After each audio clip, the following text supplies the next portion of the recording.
Good afternoon, this is my archetype reading for the sign of Cancer. So Cancer, let me start your reading with the first card that came up. It's the so-called Underworld card, and in your case, the Underworld card is called the Cave.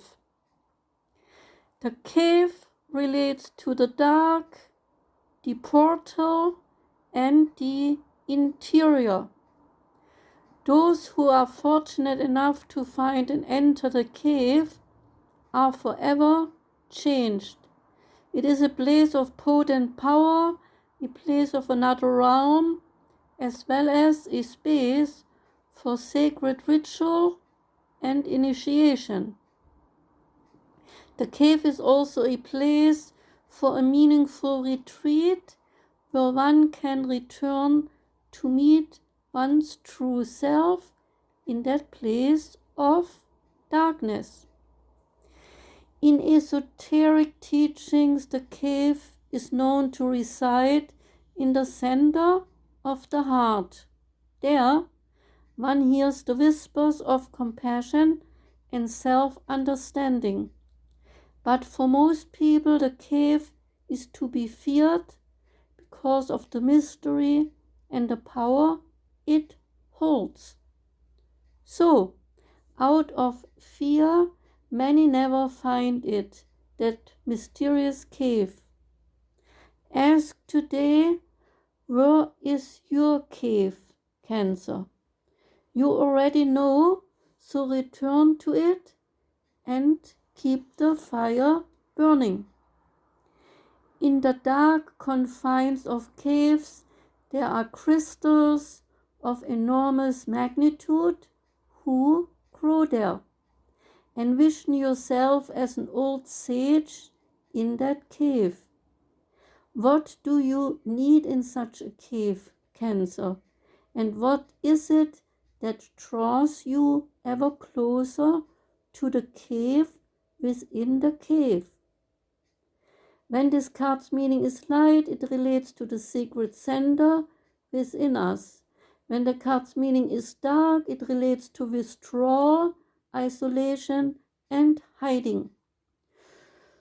To go deeper, read the Cave of Crystals and the Blue Grotto. Next card is your past card. It's called the Heart. The heart relates to the home, the center, and the throne. It is possible to sense the heart as a place. Either we are in the realm of compassion or we have drifted somewhere else. There is no in-between, yet our departure from the center is often not realized by us. We might even become this stranger to the landscape of the heart, leaving it vacant for a very long time. The seat of the heart is often reclaimed by nature, by music, dance, and the presence of children or animals. This card encourages us to move past the layers of life's entanglements and knots and enter the wild and sacred center of the self. The most precious throne in the galaxy is the heart. Recall the last time when your heart was touched, Cancer. Soak in every detail to feel your heart awakening. Some say there is a cave at the center of the heart. Others say it is a pool with a flowering white lotus. Imagine yourself there and draw in what you see. When this card's meaning is light, it relates to expansion, knowledge, and gentleness. When this card's meaning is dark, it relates to fraud and betrayal. To go deeper, listen to the song sung by Nina Simone, Wild is the Wind. The song was created by David Bowie. Now we come to the card that relates to the heaven, and your card, Cancer, that came out is called the Kiss. The kiss relates to the touch, the chemistry, and also to sex.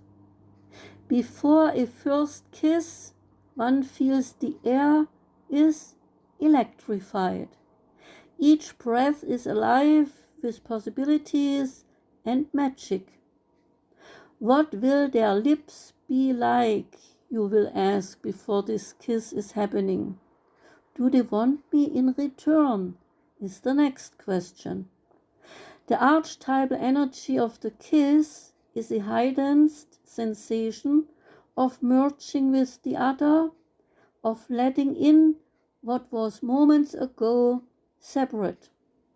Two become one. It is risky, but at the same time a beautiful business. These moments change us forever as we move past the solitary self toward the union and acceptance. This card suggests true intimacy is around the corner, which requires bravery and surrender. When the kiss takes a non-human form, it may be experienced as touching the sacred, hearing a whisper, or being graced by a divine being. You will recognize the presence of the kiss by cold chills and an awakening of your heart. Write down the story of your first kiss, Cancer. What was changed in that moment? Intimacy is multi-layered and requires our reflection. Revisit what you consider to be sensual, taboo, acceptable, and even shameful. When the card's meaning is light, it relates to sensual expressiveness, merging, and inviting. When the card's meaning is dark, it relates to neediness, pressure, dominance, and sometimes disrespect.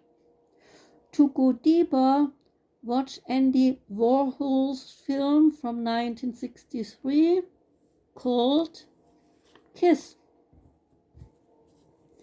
Now we come to your card relating to the future, and this card is called the Warrior.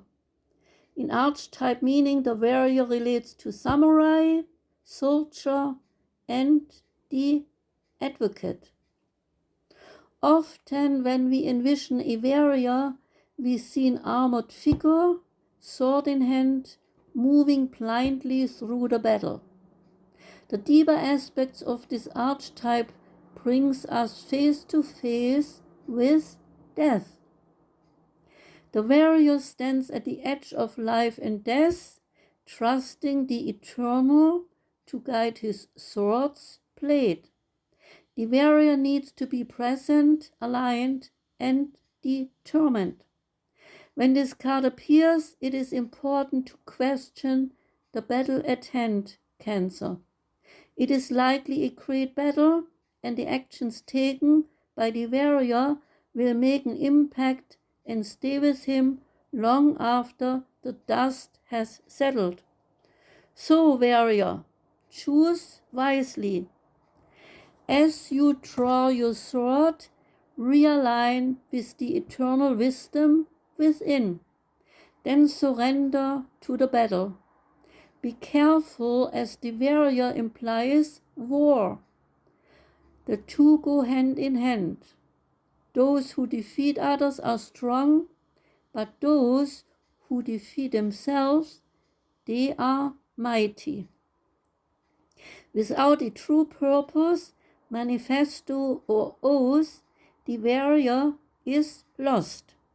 Before a battle, ask, what do I stand for? What am I willing to risk? When the card's meaning is light, it relates to fierce clarity, purposeful action, resolution, and resilience. When the card's meaning is dark, it relates to threats, abandoning a mission, and also abandoning own values. To go deeper, read Tao Te Ching's chapter 68 and also the Bhagavad Gita. Now we come to the card relating to yourself. Cancer, it's called the Queen. The Queen in Archetype spread means the Empress, the Mother Queen, and the Sovereign. Like her counterpart, the King, the Queen has a dualistic nature. She either resides over her kingdom with grace and eloquence, or she falls into petty, contemptuous moods and so casts a shadow across her land. If the king is the ego, then the queen is the expression of that ego. She is the lotus bloom, the dancer's bow, and the moon's radiant reflection. When the queen is seated in her rightful and righteous place, she is patient and forgiving. She awaits the grace of God to move through her so she can be that benevolent leader to settle into deep trust, resolve, and power. The royal queen fears nothing, and divinity itself cradles her heart. The queen does not accept the land of a prince, but claims the throne, knowing the king draws near. The queen is a magnet for the fully embodied masculine, and she entertains nothing else. To learn more, read Cleopatra's monologue in Shakespeare's Antony and Cleopatra, Act 5, Scene 2. Then read about Inanna, Terra, and Hera. When the card's meaning is light, it relates to embodiment of grace, courage, resolve, and stillness. When the card's meaning is dark, it relates to being wrathful, being vain, self-righteous, and demanding. To go deeper, read Nikki Giovanni's Ego Tripping and listen to the song Stars by Nina Simone at the 1976 Montreux Jazz Festival. This song was introduced. So, Cancer, that was your archetype reading. I hope you enjoyed it. Thank you very much for listening, and please come back when I read the next time for your sign. Okay? Have a wonderful afternoon. Goodbye.